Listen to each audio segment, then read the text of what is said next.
harus diluruskan ini umat, harus cepat dijagain ini umat, agar umat ini tidak ikut celaka semuanya, ya. Buya memberanikan diri. Buya memberanikan diri untuk ini. Kenapa? Kasihan, ini bahayanya lebih besar. Lebih besar bahayanya ketimbang umat ini meninggalkan salat yang 5 waktu. Lebih besar bahayanya ketimbang umat ini meninggalkan saum Ramadan. Ingat. Loh, kenapa begitu? Kalau meninggalkan salat fardu, meninggalkan ibadah, meninggalkan saum, tidak haji, tidak zakat, tidak haji umpamanya, tidak salat, tidak saum, ini urusannya dia dengan Allah. Tapi kalau sudah dia membatalkan nasab Alawi ini daripada dzurriyyah Rasulullah sallallahu alaihi wasallam, ya, mento'an sebuah nasab atau membatalkan sebuah nasab, ya, bihaqqin, dengan cara yang benar, wa ilmin, dan berdasarkan keilmuan di bidang nasab, itu tidak termasuk daripada to'an yang dilarang oleh Kanjeng Nabi Muhammad SAW, sebagaimana yang beliau sabdakan dalam hadisnya.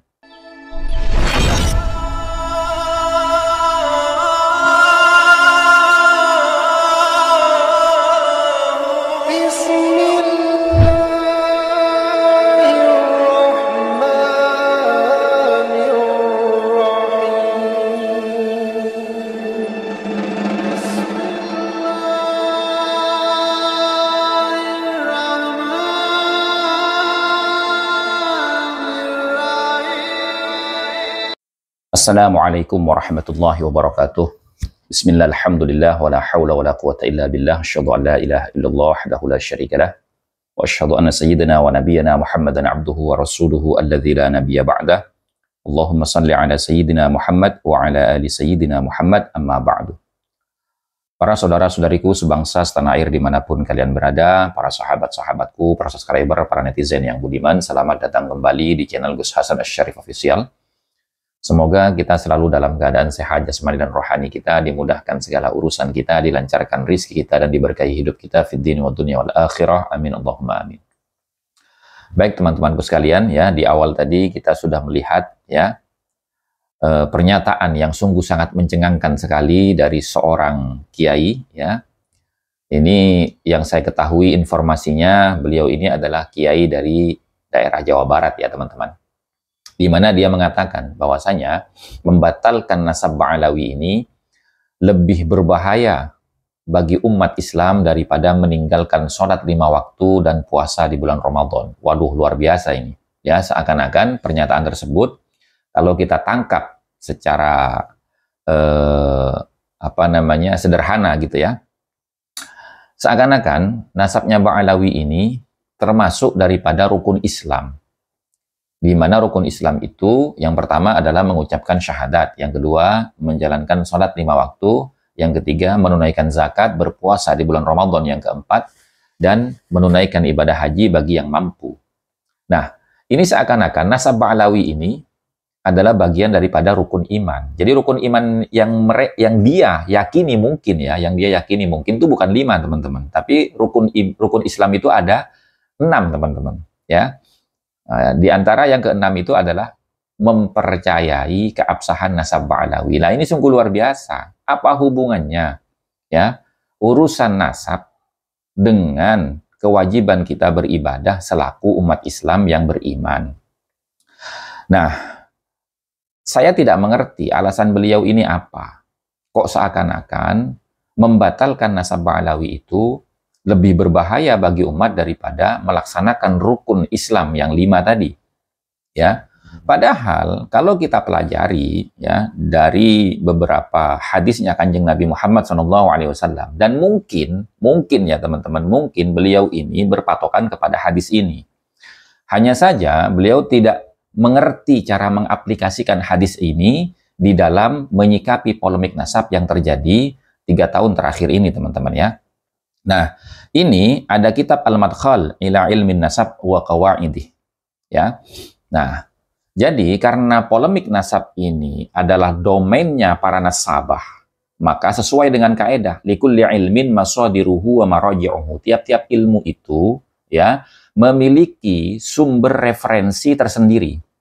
Ya, maka kalau kita mau membahas tentang masalah polemik nasab ini, kita jangan keluar daripada prinsip dasar kaedah dan syarat di dalam mengisbat nasab, ya. Makanya di situ dikatakan likulli ilmin masadiruhu wa maraji'uhu. Tiap-tiap ilmu itu punya sumber rujukan tersendiri.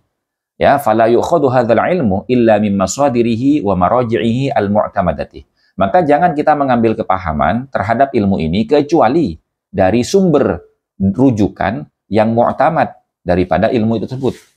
Artinya, ketika orang itu mau menyikapi tentang polemik nasab ini atau mau mengambil sikap, mengomentari, ya, atau mengkritik, itu harus berdasarkan kaidah-kaidah ilmu nasab, teman-teman.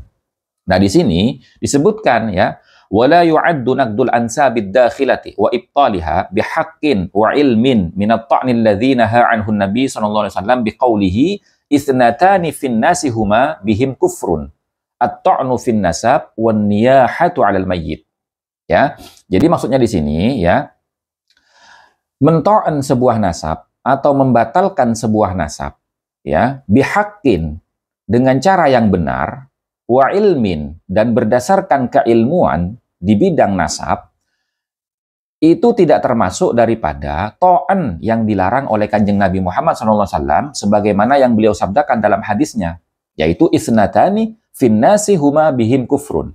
Dua perkara, ya, yang terjadi di dalam pergaulan manusia, yang mana keduanya itu akan menyebabkan kekufuran. Yang pertama yaitu at-ta'nu fin nasab, ya, mento'an sebuah nasab.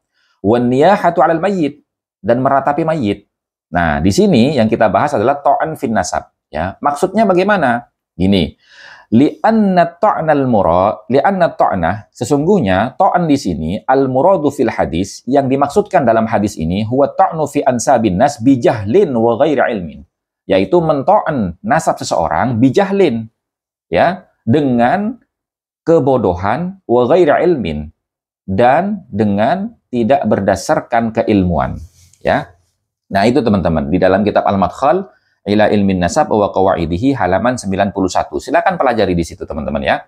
Jadi, kalau seperti halnya Kiai Imad dan para pendukungnya itu ketika membicarakan ketidaktersambungan nasab Ba'alawi, itu berdasarkan kaedah-kaedah dan syarat-syarat di dalam menetapkan sebuah nasab yang tidak bisa dipenuhi oleh klan Ba'alawi itu.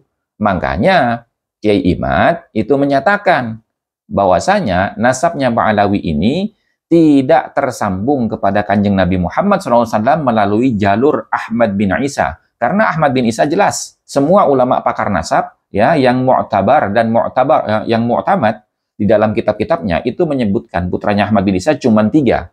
Tidak ada sumber yang kredibel, tidak ada sumber yang valid dan otentik yang menyatakan bahwasanya Ahmad bin Isa punya anak bernama Abdullah ataupun Ubaidillah, sebagaimana yang disebutkan oleh Al-Janadi dan kemudian disebutkan oleh Ali As-Sakran. Demikian, teman-teman, ya. Jadi bagi saya, untuk para kiai, ya, mohon maaf gitu loh, ketika panjenengan semua ingin mengomentari polemik nasab ini atau mengambil sikap, hendaknya panjenengan semua membaca bagaimana kaedah-kaedah di dalam menetapkan sebuah nasab. Syaratnya apa saja, gitu loh. Jalurnya seperti apa? Bagaimana cara pengamalannya, pengaplikasiannya? Jangan hanya sekedar berdasarkan satu hadis yang Anda tidak membaca syarahnya di bidang ilmu nasab, lalu Anda menyatakan hal-hal yang tidak benar, yang bisa membahayakan bagi umat Islam. Nanti umat itu, ya, akan menyepelekan rukun Islam hanya karena berdasarkan cinta kepada para habaib yang mengklaim dirinya bersambung kepada Nabi. Dan ini contohnya banyak, teman-teman. Fakta dan realita di lapangan itu banyak. Nah, demikian saja dari saya, mudah-mudahan bisa difahami. Wallahul muwaffiq ila aqwamit thoriq wal 'afwu minkum. Wassalamualaikum warahmatullahi wabarakatuh.